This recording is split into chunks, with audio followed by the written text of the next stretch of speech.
In this episode, religious studies professor Dr. Hilary Rodrigues examines Combating Delusion, Gleanings from the Hindu Great Goddess and Eastern Sages.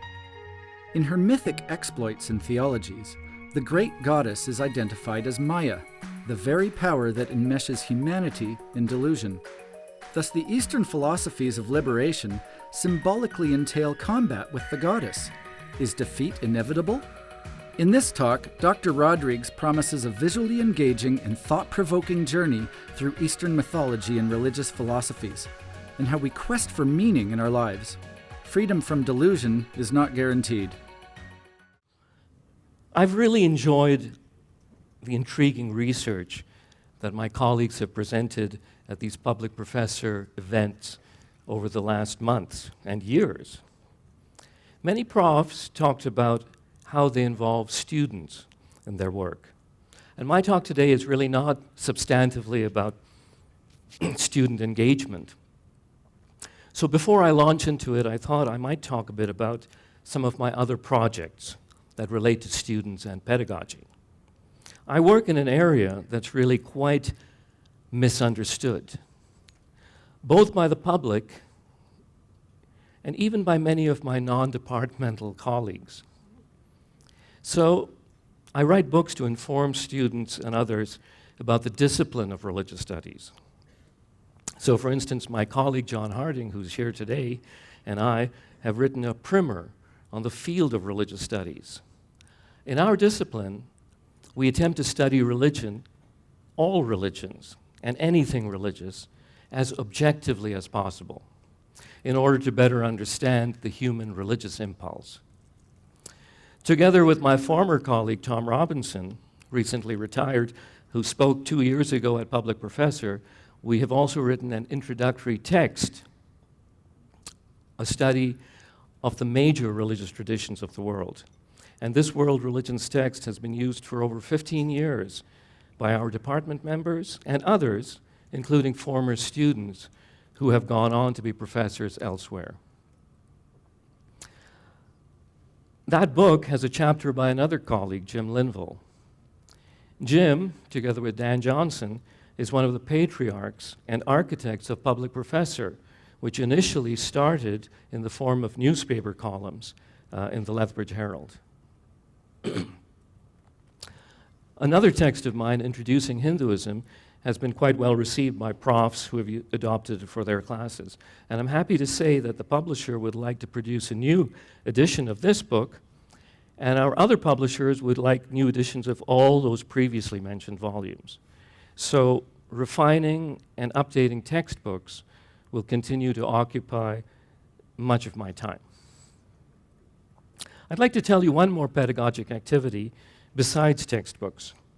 In my introductory Hinduism course, I give students, many of whom are here today, I'm glad to see, an assignment to produce a simple, longish, encyclopedia-styled article from a wide selection of topics in Hinduism.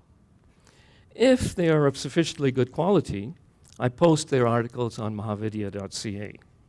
When I find time, I add some of my own photographs to enhance the appearance of the articles posted. Students get a digital publication to add to their CV, and people get free access to what's a fairly reliable encyclopedia of Hinduism. Over the last dozen years, the Mahavidya site has grown to over 500 articles, with another 40 or so that will be added probably at the end of this semester. That's about 1 million words, which is like a printed encyclopedia of 10 volumes of 100,000 words each. I've heard from profs in the United Kingdom, artists, and even journal editors who have consulted the site. I'm very proud knowing that over the last decade and a half, undergraduate students here in southern Alberta at the University of Lethbridge have produced a resource for the benefit of people throughout the world. At the University of Lethbridge, and on Hinduism of all things. Learning truly can expand our horizons. And this would not have been possible if it wasn't for funding from the U of L to provide me with a student marker. The current student marker is here today. Logan, it's nice to see you. And of course, for hosting this site on its servers. Okay, so enough about those things. Let's turn to the topic for today, delusion. Let's get some definitions out of the way. Freud distinguished between the words delusion and illusion. To him, an illusion is when you have a strong wish for something, but its validity cannot be disproved. If you believe the Messiah will come someday, it may be an illusion. But this can only be disproven if the Messiah doesn't show up. To Freud, all religions were illusions. Delusions, by contrast to Freud, are just plain errors, like believing there's water in the desert when it's just a mirage. I really don't want to get enmeshed in such definitional distinctions. And I'm using the word delusion in a very general way, to represent any mistaken grasp of reality. Sanskrit is the ancient sacred language of many Asian religions, and I actually want to talk about the concept of Maya.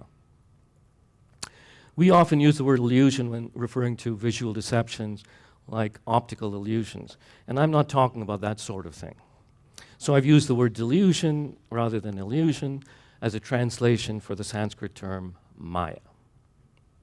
Although sometimes I'll say illusion instead of delusion. Now, by the way, when preparing this talk, I was delighted to see that the concern with delusion is entering the mainstream in the West. So, for instance, among former US President Barack Obama's best books of 2019, it's an interesting set of titles, and there's just a few of them here. He listed this one, Trick Mirror, Reflections on Self-Delusion by Gia Tolentino. And this is a definition that I kind of like on self-delusion. Having a deeply held idea about yourself or your place in the world that is meaningfully untrue. Oh, sorry. How did that get there? I tried to make that list, but unfortunately I may have to dig deeper to complete it.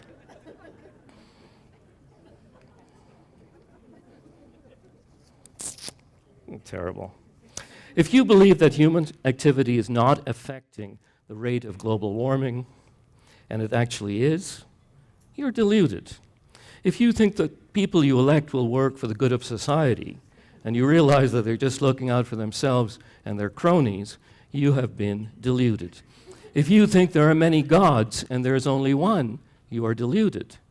If you think there's only one God and there is none, or there are many, you are deluded. If you think there's life after death and there isn't, you are deluded. If you believed someone loved you and they didn't, you were deluded. And if you think you love someone and you don't, you are also deluded. Delusion is widespread and has everything to do with our beliefs. If Freud is right, then as a professor of religious studies, I study delusions, illusory worldviews within which people choose to live. Now, most people don't bother to examine their religious beliefs closely because religions offer meaning and purpose in what might otherwise seem like a meaningless and morally bankrupt existence. They most likely were raised in a religion, developed their identities through attachment to those beliefs, and don't want to be alienated from family and communities by asserting disbelief. And of course, religions play a huge role in motivating people to do good, to be good, to care for their fellow human beings, to produce extraordinary art, music, architecture, and so on. Mind you, most religions also claim to be promoting truth. But that kind of claim is often a key mechanism in successfully getting you to accept and maintain a delusion. We are often adept at noting that someone else's religion or worldview looks to us like a delusion, but are less inclined to turn our keen, judgmental lenses onto our own beliefs. People with non-religious dispositions, like Freud, are often dismissively critical of religions as delusions. However, certain Eastern religious teachings also acknowledge the pervasive nature of delusions and the need to understand them. These are not secular, critical orientations, but religious approaches. They appeal specifically to people who recognize their proclivity for self-delusion and are passionately driven to find out if they can be free from it. That's what I want to talk about today. Not dealing with other people's delusions, but confronting one's own. To start, I would like to share with you some myths of the Hindu great goddess from a very influential text known as the Devi Mahatmya, the glorification of the great goddess. It deals with the issue of delusion. Now, most of you probably know that Hinduism is a very complex religious tradition with innumerable variations. Hindus may worship a variety of gods and goddesses, but some do not. So in this depiction here, there's the god Krishna, who is shown as a kind of a composite of all the various gods and goddesses. It's difficult to generalize about Hinduism, but here is a generalization. Like the Buddhists, Hindus hold that the highest goal, the most exalted thing you can do with your life, is to gain freedom from the delusions that plague human existence. This freedom is called moksha, or spiritual liberation. The Buddhists call it nirvana.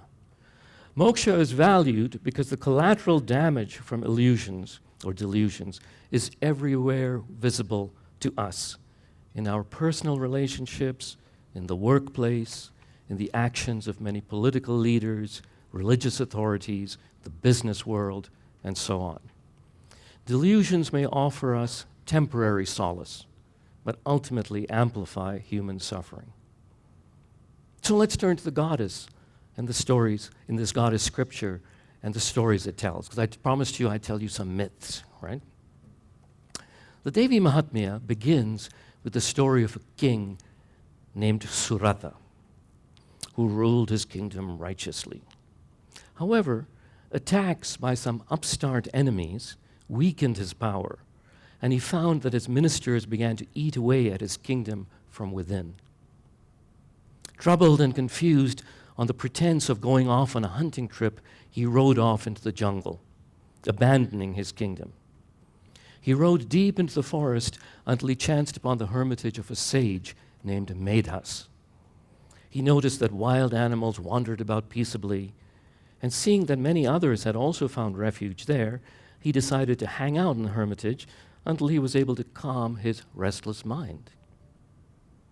But as time went on, things didn't get better. King Suratha continued to lament the loss of his kingdom. He worried about the welfare of his subjects and even his favorite elephant. One day, he met a merchant named Samadhi, who revealed that his greedy wife and children deprived him of his wealth and banished him from his own home. Samadhi was puzzled why he continued to worry about his family's well-being and why he still cared for such awful people. Sensing a similarity in their plights, the two of them approached the sage Medhas for advice. They explained that even though they could intellectually understand their folly, they could not overcome their thoughts and feelings and were miserable on account of it. Why did their minds keep them enmeshed in delusion? You see, self-delusion is more insidious than merely having false beliefs. It's about sort of knowing better, but still acting as if one didn't. In a way, their questions are mirrored in a comment made by Gia Tolentino in Trick Mirror. And she says, "I've always accommodated everything I wish I were opposed to." Our capacity for self-delusion and our unfortunate actions or lack of actions that self-delusion produces seems to be as vibrant today with a millennial author in the West as they were in the East 1,200 years ago when the Devi Mahatmya was composed. Now, you know, these old ancient sages, they never answer questions directly. So Suratha and Samadhi Medas doesn't just answer their question. He launches into a story. It's kind of like First Nations elders, you know, they always give you a story instead of just answering your questions straight out. And so that's what he does. He says, I'm going to tell you something about the great goddess. And he starts talking about some myths of the great goddess. And in all of these, the goddess restores the cosmic balance that has somehow been disrupted by powerful demons. The best known to Hindus is this myth concerning a shape-shifting demon named Mahisha, who took the form of a great wild buffalo. And Mahisha had gained a boon that he was virtually invulnerable to any god. Using his great power, he displaced the gods from the heavens, forcing them to wander the earth like normal human beings. To fight back, the gods pooled all their energy together. And out of this effulgent mass, the great goddess emerged. She was radiantly beautiful and had many arms. Medas, the sage, emphasizes that the goddess is not produced from this collective power of the gods, but merely emerges through it. She is the great mother, the creative source and substance of all creation, as well as the destroyer, ultimately, of everything. The gods arm her with their own weapons, and in this persona of a powerful warrior, often known by the name Durga, riding a great lion, she confronts the buffalo demon. Mahisha first sends his demon minions to battle her, his generals and so on, but she quickly dispatches of them. Eventually, she confronts Mahisha himself, and although he changes shape from buffalo to lion, elephant, and so on, she leaps upon him, crushes him to the ground, and beheads him in his buffalo form. He emerges from his own severed neck, and she kills this form as well, utterly destroying him. In another demon-slaying episode in the same text, it's a couple of demon brothers who have taken over the heavens, and again, the goddess is called upon by the gods to defeat them. The demons hear about her beauty and want to possess her. She coyly replies that as a foolish young girl, she pledged that she would only give herself to someone who could vanquish her. The demon brothers laughed scornfully, and with their horrific armies, engaged her in battle. There were hundreds of goddesses that fought alongside her against the demon armies. It's a great story, too long to describe here in any detail, but I do love reading and studying these myths. Myths of Kali and so on are all embedded in here. When one of the demon brothers was killed, the great goddess confronted the other one, and he complained that she was not fighting fairly. He said, "You said you'd fight alone, and now there are all these other goddesses on the battlefield." There's an important theological point that's then made, because the goddess says, "Don't you know that I alone exist in this world, and all these other goddesses are just me?" And so saying, she absorbed all the goddesses into herself and then destroyed the second demon king. Properly restored to their place in the heavens, the gods sang her praises. And she told them, whenever they're in need, they just should call upon her, and she would come to their aid. And then she vanished. Now, Suratha and Samadhi, they were like, "Okay, dude, this is kind of great. We were asking you about delusion, and you're telling us about some kick-ass goddess, you know, killing demons." Well, they probably didn't say that. They said, "Hare Bhai Sahab, please, can you tell us what about, you know, the goddess?" And he said, look, guys, everybody's caught up on the fighting goddess and so on. But this myth is really about the deluding power of the goddess. First of all, the demons are entranced by her beauty. Then they underestimate her because she's a woman.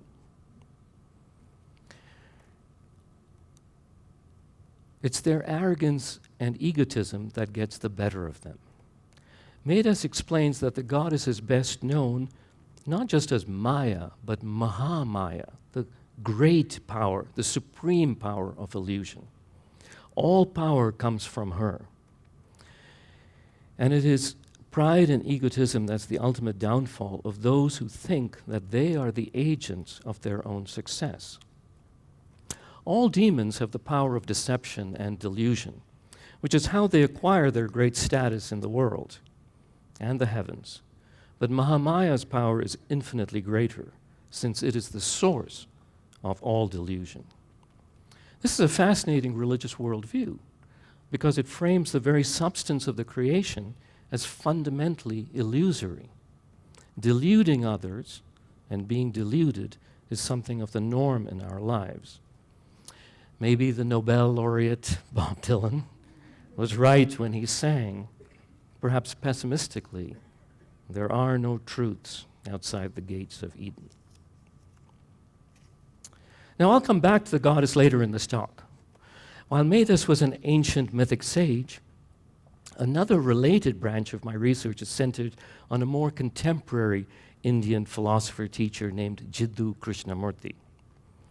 I'll begin by telling you a little bit about his fascinating, intriguing life. So, in 1875, Madame Helena Petrovna Blavatsky and the Civil War colonel Henry Steele Olcott formed the Theosophical Society, whose motto is, "There is no religion higher than truth." Here too we see truth elevated as the highest principle or goal. The society did much to promote a deeper understanding of all religions, particularly Eastern religions in the West. But they also had their own esoteric religious teachings.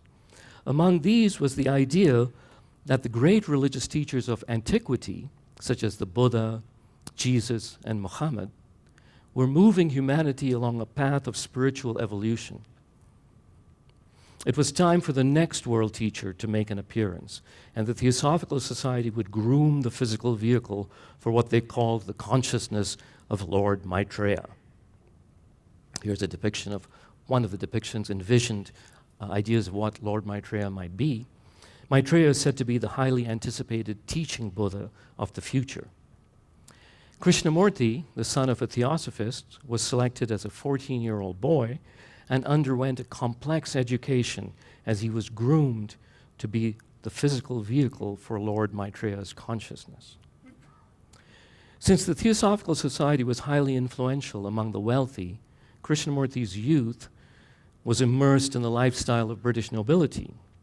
He spent time in India, Europe, and America. His training included various types of yoga, psychic astral journeys to study with disembodied masters, and so on, all of whom were part of esoteric theosophy's pantheon of teachers.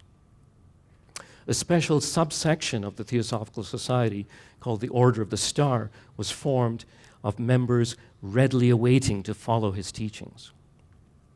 As an aside, the most expensive Canadian painting ever sold is by Lauren Harris. You can see the painting there, and so on. Lauren Harris was a founding member of the Group of Seven, and he was a passionate theosophist. And here are some other names of people who were influenced by theosophy explicitly, including Maria Montessori and Mahatma Gandhi, Jane Goodall, and so on. The society was tremendously influential. In some ways, you may not know about it because what Krishnamurti does kind of cripples it in some way. Now, Krishnamurti began to take to his role, giving engaging discourses to progressively larger numbers of people, which intensified the notion that Lord Maitreya's consciousness had indeed taken over his body. His rallies grew more intense. He appeared to be thoroughly enmeshed in the theosophical worldview of disembodied masters, world teachers, Maitreya consciousness, and so on. However, struggling seriously with the burden of his role as world teacher, Krishnamurti eventually had a sort of breakthrough spiritual realization, perhaps akin to moksha or nirvana, although he avoided using any such Sanskrit religious terms. He later explained that that realization freed him not just from the theosophical worldview, but from getting enmeshed in anyone's or any worldview. In a landmark speech in 1929, at the age of 34, to the shock of the thousands of disciples who were ready to follow him, a pretty good start for someone who would want to start a new religious movement, he dissolved the Order of the Star and left the Theosophical Society. These were some of his words that he used when he dissolved the organization. I maintain that truth is a pathless land, and you cannot approach it by any path whatsoever, by any religion, by any sect. This is no magnificent deed, because I do not want followers, and I mean this. The moment you follow someone, you cease to follow truth. Krishnamurti continued for the rest of his life teaching, although rather differently from what the Theosophists had expected from him. He's known among educators because he founded a few schools and offered an interesting philosophy of education. He wrote this back in 1953, and not in response to the educational pressures in our province and elsewhere today. Now, Krishnamurti suggests that social conflict is the outgrowth of individual inner conflict. And to solve the world's problems, we must constantly observe our inner selves. Like other Eastern sages, such as the Buddha, he encouraged people to find out if we could have a penetrating insight into the delusive propensity of our conceptions. At the core, Krishnamurti's message is that in our effort to find truth, we take our thinking too seriously. Conceptual thought, although it's enormously powerful, or perhaps precisely because it is so powerful, is often at the heart of our problems.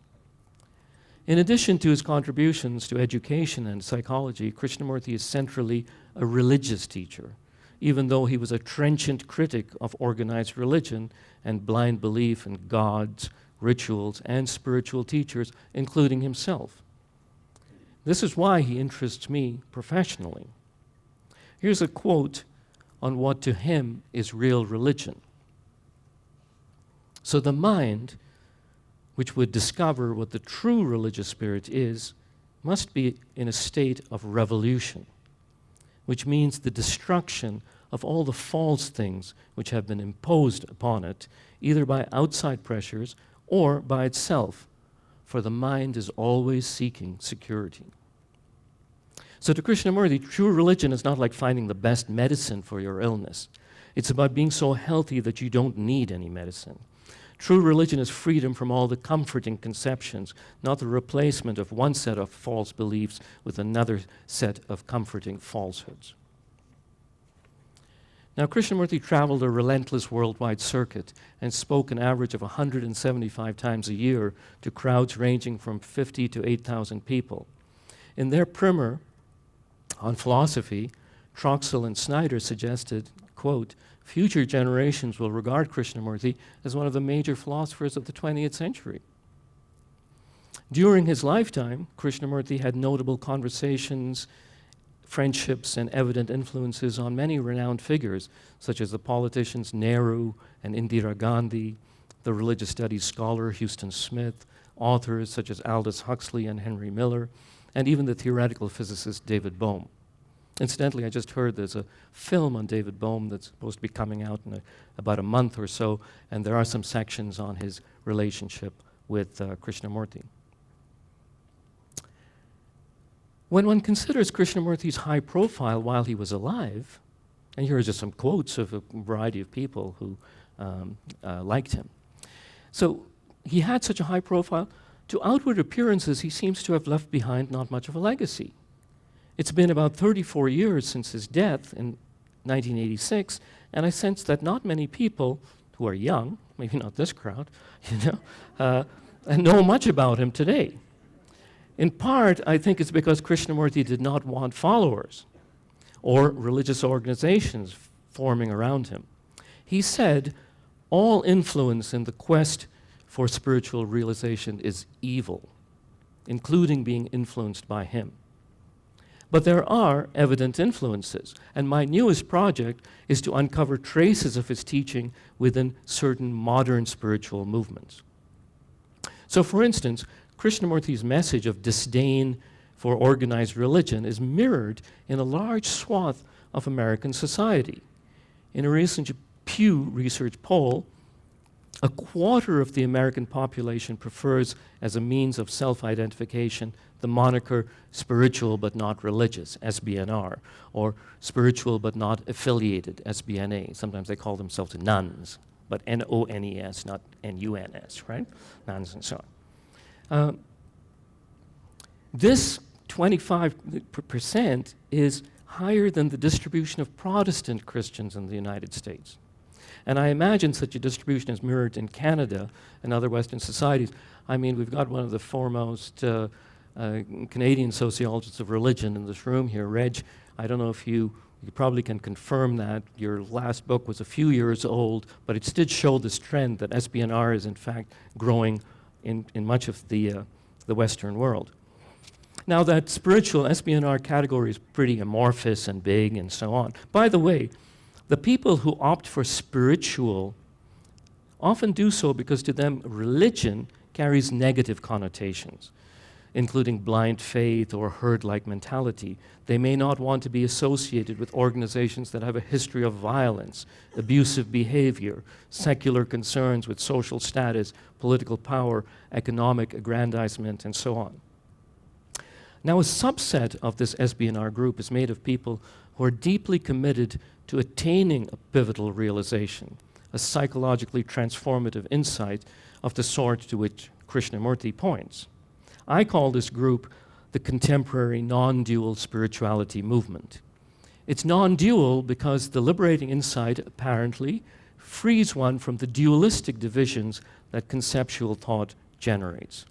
Eckhart Tolle, arguably the most high profile of the modern non-dual spirituality teachers who wrote this widely read book, The Power of Now, explicitly stated that he sees his work as, quote, blending, furthering the teachings of J. Krishnamurti. The idea is that thoughts divide me from you, Muslim from Hindu, from Christian, and so on, and each of us from the rest of reality. Conceptual identifications are divisive and isolating. Non-dual realization dissolves the divisive, isolating propensity of such thinking. Now, of course, certain classical Hindu and Buddhist religious philosophies pretty much teach the same thing. So why not just become a Buddhist? Well, the modern non-dual spirituality movement rejects joining any religious organization to achieve this goal. In fact, remaining attached to your religious tradition or joining a religion is often regarded as a fundamental obstacle because spiritual belonging contradicts your objective, which is to dissolve categories that delimit the spirit. You can well imagine that people who belong to and promote traditional organized religions and collective religious gatherings and practices are not fond of Krishnamurti's teachings or those of these modern non-dual teachers. And you can well imagine the challenges entailed in studying the religious orientations of people who don't identify with any religious group. But I do like challenges sometimes. That's what I'm trying to do. The movement, incidentally, is not composed just of flaky New Agers, which is how it's sometimes mistakenly characterized by people who haven't studied it, who have studied it poorly. So, for instance, in the last 10 years or so of his life, the Canadian literary icon, Leonard Cohen, was deeply engaged with the teachings of Ramesh Balsekar, an influential modern non-duality teacher. Some of Cohen's songs on his last albums directly reflect his engagement with this religious philosophy. Examining people's deepest spiritual values is invaluable when trying to assess the meaning of their creative contributions and what drives them in their lives. That's why I also showed you the influences that theosophy had on people. I may be a bit biased, but I suggest that for this and other reasons, religious studies is perhaps the most vital discipline in the humanities and indispensable in any proper liberal education.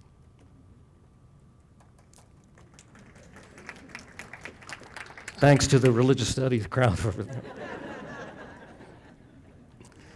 So, Krishnamurti and others are Eastern sages who point to the urgent need for human beings to cut through self-delusion before we destroy ourselves and other life on the planet.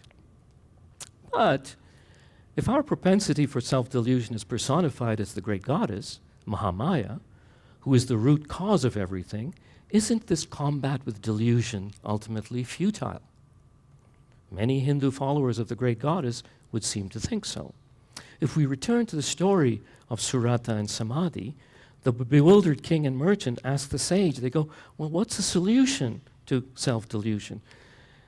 We accept that we are thoroughly enmeshed in it. And the sage tells them, he says, frankly, guys, it's not possible to overcome the power that runs the creation itself. So it's best not to fight it, but propitiate it. He tells them how to do so, and they go off to a riverbank, pray and meditate relentlessly for years on the great goddess, the power of illusion, Mahamaya.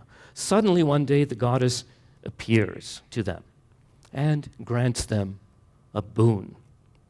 The merchant doesn't ask for his wealth to be restored. He asks instead for the highest liberating knowledge, and she grants it to him. Bang, got it. The message here is that the only power that can free one from delusion is Mahamaya herself. King Suratha, not interested in spiritual liberation, chooses worldly power, and he's granted his wish. He regains his kingdom and is even reborn as a celestial king. The message of the goddess's power to grant both spiritual liberation and worldly success has continued to resonate with Hindus to the present day. Every year for 9 or 10 days, Hindus celebrate a festival to the great goddess. In Nepal, it's known as Dashain, or Dashera, and it's easily the most important festival in the Nepali religious calendar. So here, a former student of mine, Brandon McNally, spent part of a summer in the old Nepali capital of Bhaktapur on a research project studying the Durga mask dancing tradition. So that's a photograph that he took of one of the dancers with a mask, and here are some ritualist mask dancers. That's Brandon in the middle. The festival is really important in North Indian states, but throughout India. In the Indian state of Bengal, tens of thousands of elaborate temporary pavilions are constructed. This is just an example of one, and you can see the interior of an elaborate one. But there are 2,000 of these pavilions that are set up in the city of Kolkata alone. And so people wander around during Navaratra to look at the various pavilions and the designs and so on. It's like a giant, the city is transformed into a giant outdoor museum or art gallery. And inside, you can see in that little hemisphere, the goddess is depicted in the warrior form of Durga with her many arms and killing on her lion, killing the buffalo demon. The rituals to worship her over this 9-day period are extensive and complex. As they span many days, the goddess is worshipped as a clay pot, as a cluster of 9 plants. People recite the text, there's temple worship, fire offerings, and so on. And I spent about 10 years trying to study this ritual and wrote this book on the ritual. It's known as the Durga Puja. I guess I've been influenced by, I was born in India, so I guess I'm Asian anyway. But there's something about respecting one's teachers. I couldn't talk about this book without talking about one of my great teachers in India, Pandit Hemendranath Chakravarti, who has passed away. But, I would never have been able to do this work were it not for his great generosity and knowledge and so on. So, so this ritual is marvelous. Now, because of this work, but before I go there, I see something here. I noticed in these talks it's de rigueur for the profs to show you some old pictures of them doing field work. And so, like, Hester had some stuff on her in a glacier, and somebody else, Renee, had something in a rainforest, and so on. So there are some pictures of me in the old days I'm not the guy with the yellow turban, incidentally. That was in a shrine in Rajasthan of a healing temple to the goddess. And the other one is my name is Hillary, and I was named after Sir Edmund Hillary, so I'd always wanted to see Everest. And this was the first time I viewed Everest back in 1978, it was a 1 week walk to get here and another week's trek to get somewhere. And in that time, I stayed in small Indian villages and so on, walked with a $1 map, for 6 weeks and so on. But I think that's what sparked some of my interest in Eastern traditions. And I think I haven't changed much. Maybe lost a little hair off the top. I guess that's delusion, right? So, anyway, more recently, I was asked to join an international group of scholars, all of whom have been studying the Hindu great goddess, and her 9-day festival is known as Navaratra, or Navaratri. So there's some international collaboration. There's a photograph of me with some of them, and so on. And we met in Texas, Austin, Texas, and in Paris. And let me just go back here. By the way, if you're next in Paris or going there again, most people go to, Paris has so many great museums. Go to this one, Musée Guimet. If you like Indian art or Asian art generally, it's one of the most exquisite, has one of the most exquisite collections. I know there are other museums, d'Orsay and the Louvre, Yeah. But anyway, so we put out this book. Those are my co-editors, Dr. Caleb Simmons and Mumita Sen from University of Oslo. And this is a nice study of how Navaratra is celebrated in different parts of India and historically as well.